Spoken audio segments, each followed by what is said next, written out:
నమస్తే, నేను మీ వాసా లక్ష్మణ. తెలంగాణ రాష్ట్రంలో స్థానిక సంస్థల ఎన్నికలు రాబోతున్నాయి. ఈ సందర్భంగా ఒక పద్మశాలి బిడ్డగా నేను ఏమంటున్నా అంటే, ఈ స్థానిక సంస్థల ఎన్నికలలో ఆయా పార్టీలు పద్మశాలీలను రాజకీయంగా పద్మశాలి నాయకత్వాన్ని గుర్తించని పార్టీలను పొందబెట్టాలి. అది ఏ పార్టీని కావచ్చు, బీఆర్ఎస్ కావచ్చు, కాంగ్రెస్ కావచ్చు, బీజేపీ, ఏ పార్టీని కావచ్చు. అబ్బా, నాకు కేసీఆర్ రెడ్డి అభిమానము, నాకు రేవంత్ రెడ్డి అభిమానము, నాకు కిషన్ రెడ్డి అభిమానం, ఇవి పక్కన పడేసేయండి. ఈ మితిమీరిన అభిమానాలే పద్మశాలి సమాజం నష్టం చేస్తున్నాయి.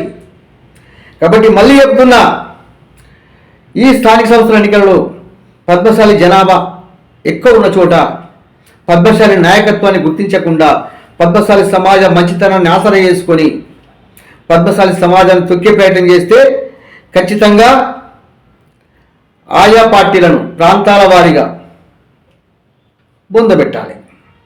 నేను ఖచ్చితంగా ఆ టైంలో లైవ్లోనే ఉంటా. దీంట్లో no more question, no option. వీళ్ళు ఇంత పెద్ద జనాభా ఉన్నప్పటికీ కూడా, ఇంత పెద్ద ఓటు బ్యాంక్ ఉన్నప్పటికీ కూడా, వీళ్ళ పద్మశాలి సమాజానికి ఏ ప్రభుత్వం వచ్చిన సంక్షేమం చూస్తున్నదా? దానికి కారణం ఏంటంటే పద్మశాలి సమాజం రాజకీయంగా లేకపోవడం. మరి స్థానిక సంస్థలు అనేటివి రాజకీయాలకు పునాది లాంటివి. కాబట్టి ఇక్కడ మనం బలంగా పునాది వేద్దాం. కాబట్టి ఓ పద్మశాలి మిత్రులారా, బాగా ఆలోచించండి. ఖచ్చితంగా ఈ స్థానిక సంస్థల ఎన్నికలలో పద్మశాలి బలం జీవించాల్సిందే. ఎక్కువ పద్మశాలి నాయకత్వాన్ని గెలిపించుకోవాల్సిందే. అది పద్మశాలి బిడ్డలందరి బాధ్యత కూడా. అదేవిధంగా నేను పద్మశాలి నాయకులు చెబుతున్నా, ఈసారి స్థానిక సంస్థల ఎన్నికలలో పద్మశాలి నాయకత్వాన్ని గుర్తించకున్నా సరే, ఇక పోనీలే, నేను జెండా మోస్తా, నేను బానిసగుంటా అనే విషయాన్ని పక్కన పెట్టేసేయండి.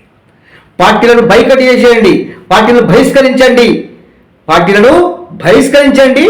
కొండలక్ష్మీబాబు విగ్రహంలో పద్మశాలి సంఘాలలో ఆ పార్టీలను బొందబెడుతూ తీర్మానం రాసేయండి.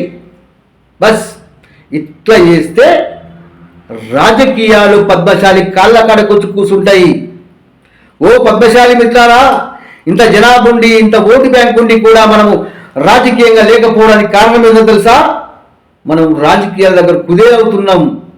పద్మశాలి రాజకీయాల దగ్గర కుదేలు కావడం కాదు, రాజకీయాలే పద్మశాలి కాళ్ళ కాడ కూర్చోవాలి. ఆ దిశగా పద్మశాలి ముందుకెళ్దాం.